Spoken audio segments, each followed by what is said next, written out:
The apostle said to the Lord, "Increase our faith. Increase our faith." And he replied, "If you all had faith the size of a mustard seed, you could say to this mulberry tree, 'Be uprooted and planted in the sea,' and it would obey you."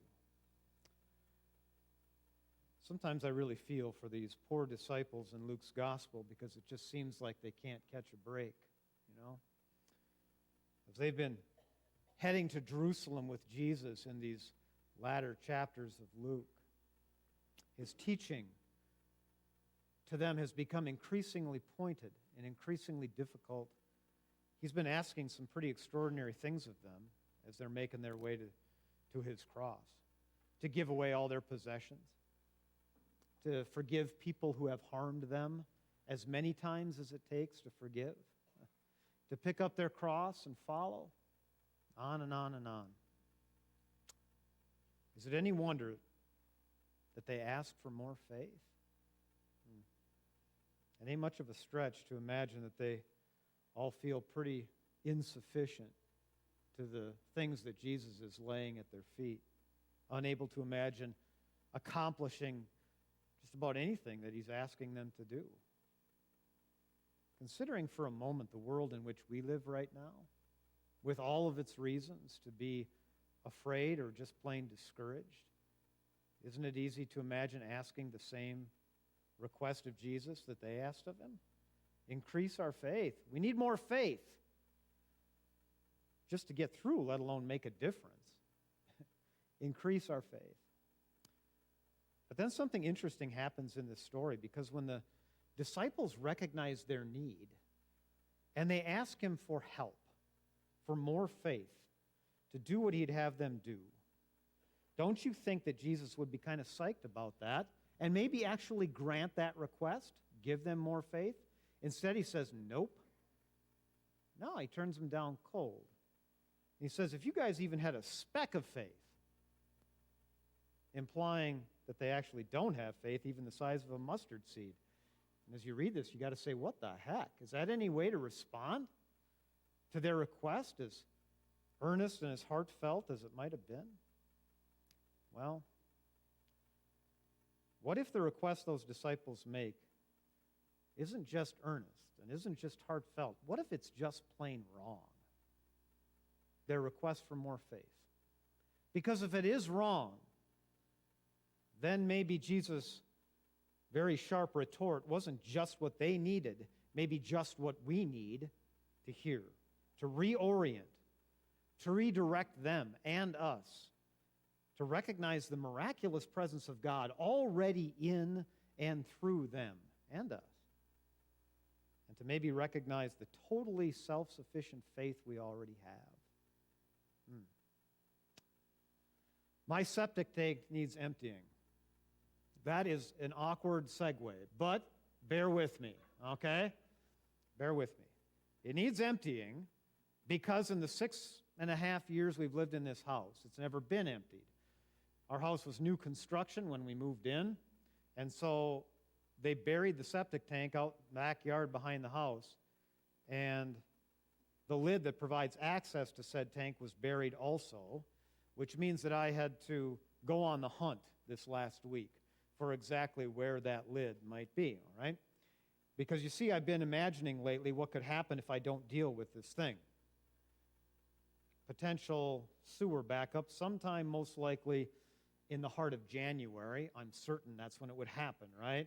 And no doubt it would happen in my daughter's bathroom in the basement, coming up through her shower drain.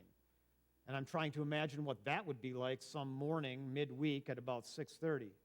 No one needs that kind of drama. And so normally accessing a buried septic tank like this might be no big deal.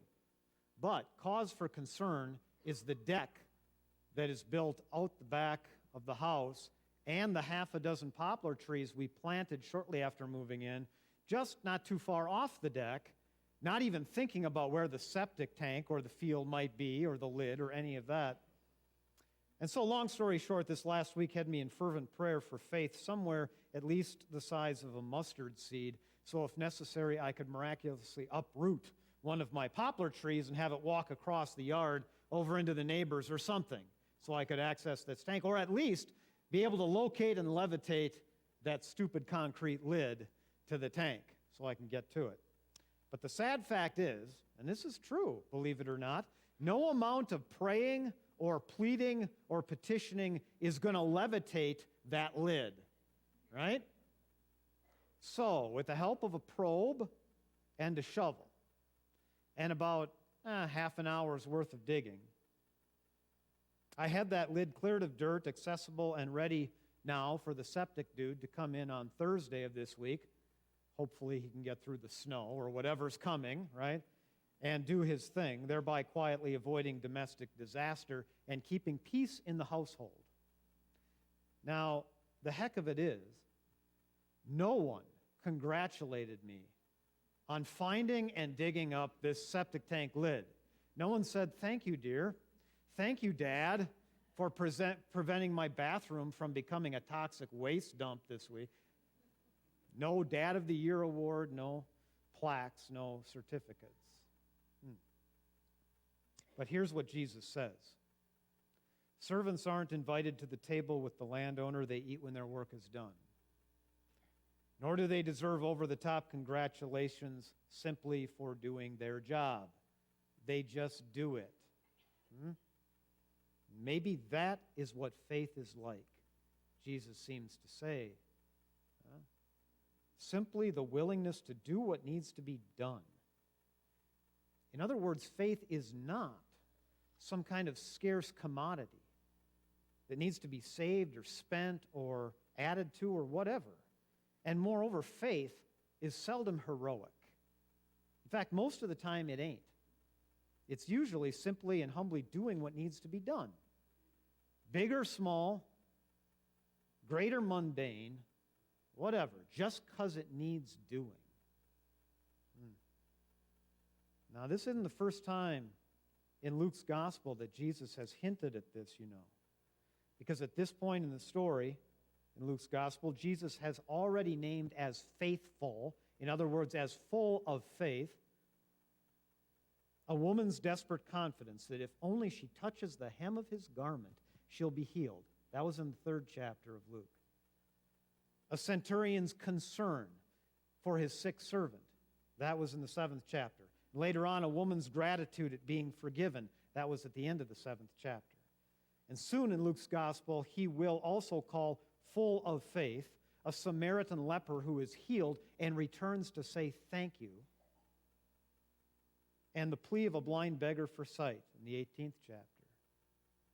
So maybe it shouldn't surprise us that Jesus challenges the disciples' perception about faith by pointing them away from the far from illustrious or noteworthy hard work, simply pointing them to the hard work and service of a servant performing his duties. That's it.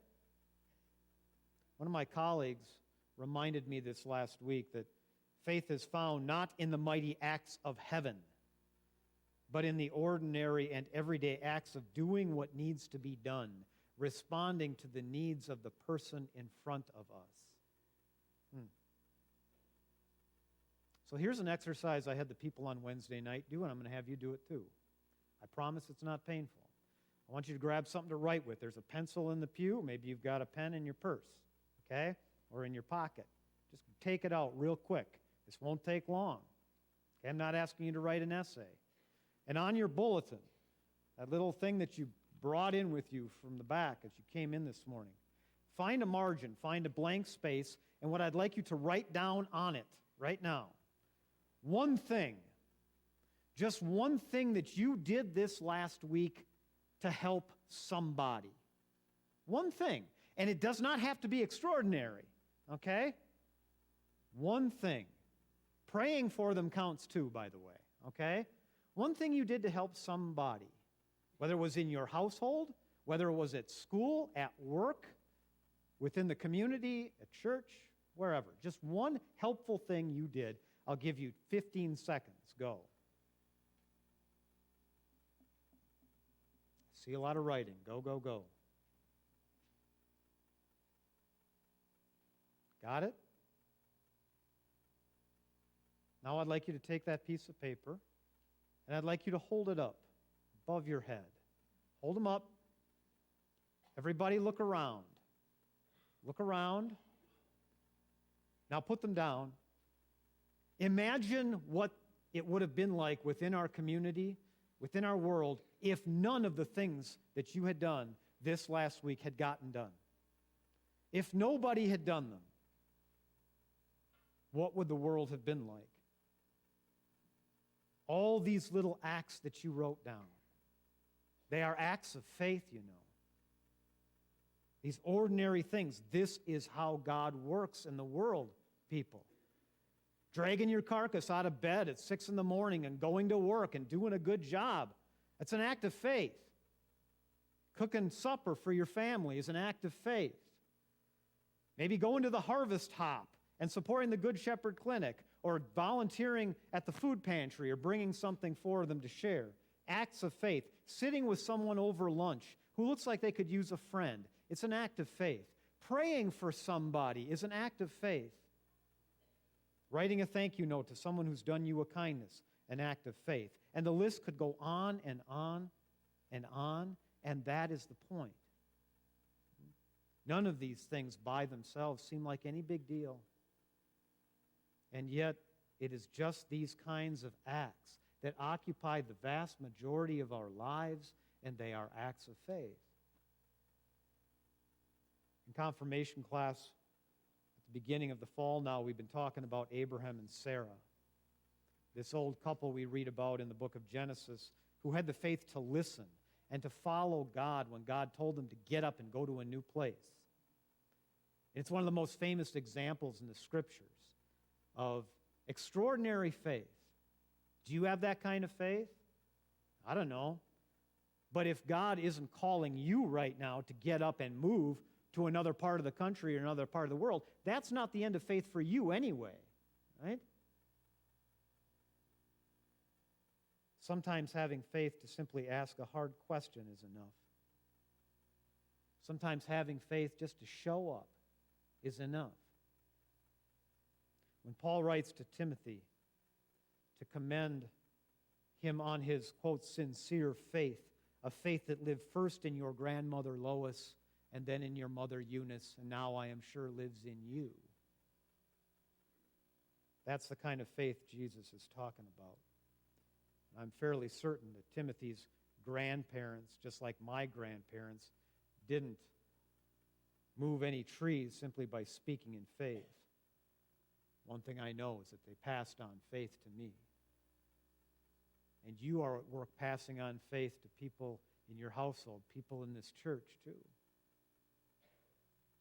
I saw a piece in the news the other night about how many of our ranchers here in the western part of the state are having a tough year because of the very strange weather as of late. It's been a wet, wet summer. And not only the weather, but also depressed markets have a lot of them wondering about their future. And it's bleak for many. It's hard for a lot of our producers to have faith in the sustainability of a way of life that has been passed through generations down to them. So what are they doing? You know exactly what they're doing. They get up in the morning and they go out and fix fence. They cut and bale their alfalfa for winter feed. They care for their critters, move them to good pasture. They are about the day's business of breeding and birthing and inoculating and feeding and sheltering, and plowing and planting and harvesting and buying and selling. In short, most of them are just doing what needs to be done, trusting that the God who calls them to this life is still present in it. You see, that's faith. The good news for the disciples is that they have all the faith that's needed. You see, they're already following Jesus, right?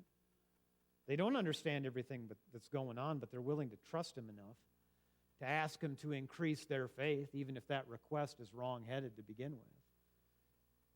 They already have all the faith they need. They just don't know it. You see, they're going to fail to do what they're told to do. And they're going to abandon him in his darkest hour. They aren't perfect people. And I think that that's good news for people like me. Because sometimes I am tempted to imagine that faith would be so much easier. So much easier if I were the one walking next to Jesus, if I were able to talk with him, if he were able to explain to me face to face what all these strange stories mean.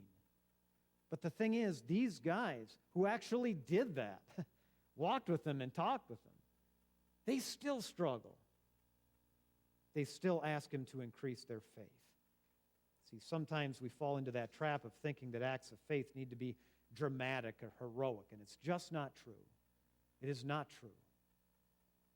Having faith means trusting that God uses whatever we can give, whatever we can do. These things are evidence that you already have all the faith that is necessary.